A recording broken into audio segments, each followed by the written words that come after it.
Friends welcome to R S Educare. आज के আমরা ইভিএস পেডাগজি যে টপিকটা পড়বো সেটা হচ্ছে পরিবেশবিদ্যার ধারণা। এখানে আমরা যে ক্লাসটা করব সেটা হচ্ছে পার্ট 2।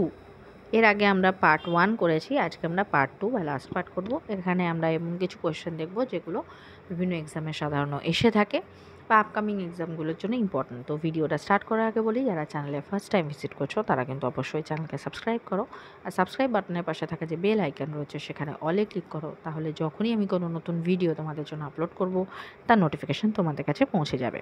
তো চলো আজকে যেটা প্রথম প্রশ্ন সেটা দেখে নিই। পরিবেশ শিক্ষার জন্য সহজলভ্য দৃষ্টি নির্ভর গুরুত্বপূর্ণ উপকরণটি হলো কি? Chart, model, blackboard, slide. সঠিক উত্তর হবে অপশান সি, কারণ এখানে বলা হয় যে সহজলভ্য। নেক্সট কোশ্চেন, প্রাথমিকে পরিবেশ শিক্ষার ক্ষেত্রে কোন উপকরণটি গুরুত্ব কম? টেলিভিশন, রেডিও, কম্পিউটার, সহকারী বই। সঠিক উত্তর হবে অপশান বি। নেক্সট কোশ্চেন, প্রাথমিকে পরিবেশের জন্য পঠনযোগ্য শিক্ষা উপকরণ হলো পাঠ্য বই, সহকারী বই, ইন্টারনেট, সবগুলি। সঠিক উত্তর হবে অপশান এ। নেক্সট কোশ্চেন, প্রাথমিকে পরিবেশ শিক্ষায় পাঠ্যপুস্তক থাকা উচিত কীরূপ?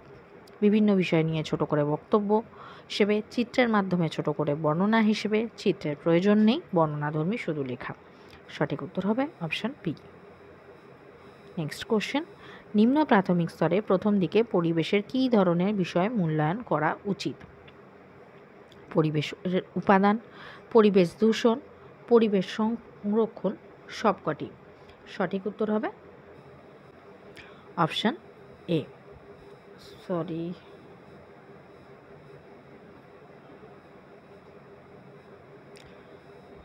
এবার মনে হতে পারে যে পরিবেশের মধ্যে পরিবেশের উপাদান, পরিবেশ দূষণ, পরিবেশ সংরক্ষণ সবকটাই তো হওয়া উচিত। যদি আসতো যে পরিবেশের মূল্যায়নে কী ধরনের মূল্যায়ন করা উচিত বা পরিবেশবিদ্যায়, তাহলে সবকটি হতো, কিন্তু এখানে বলেছে নিম্ন প্রাথমিক স্তরে।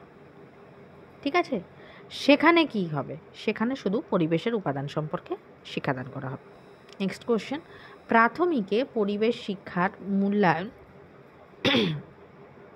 যে ধরনের অভিজ্ঞা হওয়া উচিত সেটি কী ধরনের? সংক্ষিপ্ত উত্তরধর্মী, রচনাধর্মী, নৈর্ব্যক্তিক, সবগুলি। সঠিক উত্তর হবে অপশান সি। নেক্সট কোশ্চেন, পরিবেশবিদ্যার শিক্ষণের ক্ষেত্রে যে কোনো পদ্ধতির শেষে কি করা উচিত? আলোচনা, মূল্যায়ন, বিতর্ক, কোনোটি নয়। সঠিক উত্তর হবে অপশান বি।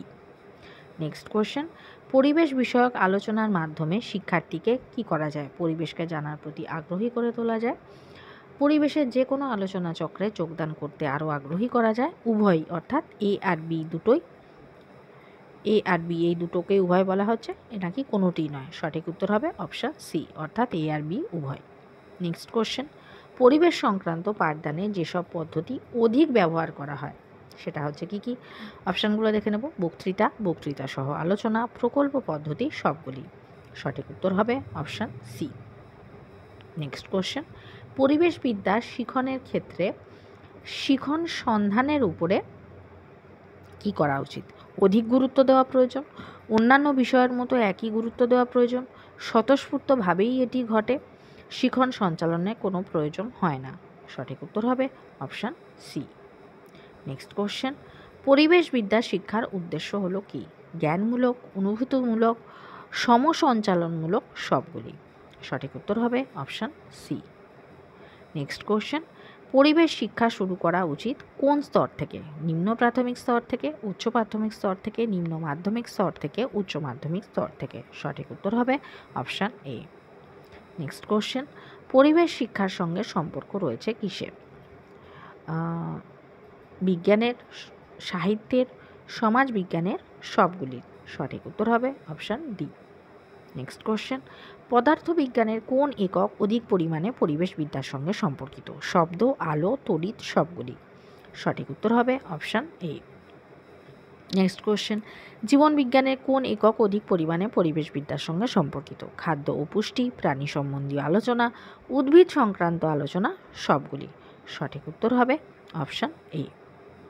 নেক্সট কোশ্চেন, কোনো শ্রেণীতে দূষণ সম্পর্কিত পাঠ শিক্ষার্থীদের মধ্যে কার্যকরী করতে হলে নিম্নোক্ত কোন পদ্ধতিটি সবথেকে বেশি কার্যকরী? বক্তৃতা, বক্তৃতা কাম আলোচনা, প্রতিপাদন, প্রজেক্ট। সঠিক উত্তর হবে অপশান ডি। এক্ষেত্রে বলে রাখি, এই যে পদ্ধতিগুলোর কথা বলা হচ্ছে, এই পদ্ধতিগুলো সম্পর্কে যদি মনে হয় কারোর কোনো ডাউট আছে বা পদ্ধতিগুলো কীভাবে পরিবেশ শিক্ষার ক্ষেত্রে কাজ করে, তাহলে কিন্তু আমি বলবো আমার চ্যানেলের প্লে লিস্টে যাও। এই যে পরিবেশ ইভিএস পেডাগজির ওপরে বা ইভিএসের ওপরে পুরো প্লে লিস্ট করা রয়েছে, সেখান থেকে তোমরা দেখে নিতে পারো, অথবা এই ভিডিও স্টার্টে দেখবে আই বাটনের লিঙ্ক দেওয়া আছে ইভিএস পেডাগজির প্লে লিস্টে, সেখান থেকেও ক্লিক করে তোমরা দেখে নিতে পারো।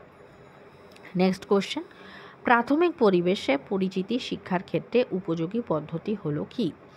বক্তৃতা পদ্ধতি, প্রতিপাদন পদ্ধতি, প্রজেক্ট পদ্ধতি, সমস্যা সমাধান পদ্ধতি। সঠিক উত্তর হবে অপশান সি। নেক্সট কোশ্চেন, পরিবেশবিদ্যার শিখনে কার্যকরী পদ্ধতি হলো কি? বক্তৃতা, বক্তৃতা কাম আলোচনা, প্রজেক্ট, সবগুলি। সঠিক উত্তর হবে অপশান ডি। নেক্সট কোশ্চেন, পরিবেশবিদ্যা হলো কি? পরিবেশ সম্পর্কীয় জ্ঞান অর্জন, পরিবেশ বিষয়ে দক্ষতা অর্জন, উভয়ই বলতে এ আর বি দুটোই বলা হচ্ছে, নাকি কোনোটি নয়? সঠিক উত্তর হবে অপশান সি, অর্থাৎ এ আর বি উভয়।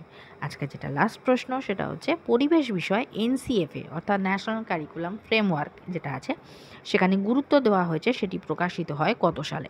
2002, 2003, 2005, 2008। সঠিক উত্তর হবে অপশান সি 2005-এ, অর্থাৎ এনসিএফ 2005-এ এখানে বলা হয়েছিল। তাহলে আজকের ভিডিও এই পর্যন্তই। যদি ভিডিও ভালো লেগে থাকে তাহলে অবশ্যই ভিডিওকে একটা লাইক করো। যারা চ্যানেলে নতুন, চ্যানেলকে সাবস্ক্রাইব করো, আর সাবস্ক্রাইব বাটনের পাশে থাকা যে বেল আইকন রয়েছে সেখানে অলে ক্লিক করো। তাহলে যখনই আমি কোনো নতুন ভিডিও তোমাদের জন্য আপলোড করব, তার নোটিফিকেশান তোমাদের কাছে পৌঁছে যাবে।